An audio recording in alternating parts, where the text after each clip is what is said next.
wako Mheshimiwa Mkurugenzi Mkuu wa shirika hili, umegusia baadhi ya waajiri ambao hawatimizi takwa lao la kuwasajili wafanyakazi wao kwenye mfuko huu.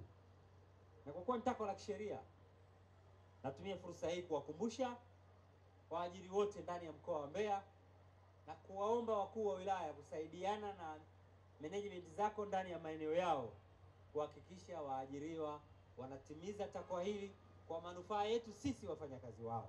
Mheshimiwa mgeni rasmi, kwamba hadi tunavyozungumza sasa mafao ambayo skimu hii ya uchangiaji wa hiari unatoa yanalingana kabisa na yale ambayo yanatolewa na wale walioajiriwa katika sekta binafsi, lakini sekta ya umma. Sasa hilo tu ni hamasa, hicho tu ni hamasa, ni kitendo chenye kuleta hamasa kubwa kwa kufanya wale waliojiajiri waingie katika mfumo huu. Nimenufaika mimi na matibabu ya NSSF. Nimetibiwa mimi, nimejiunga mwaka 2012. Nilikuwa napata matibabu wakati wote.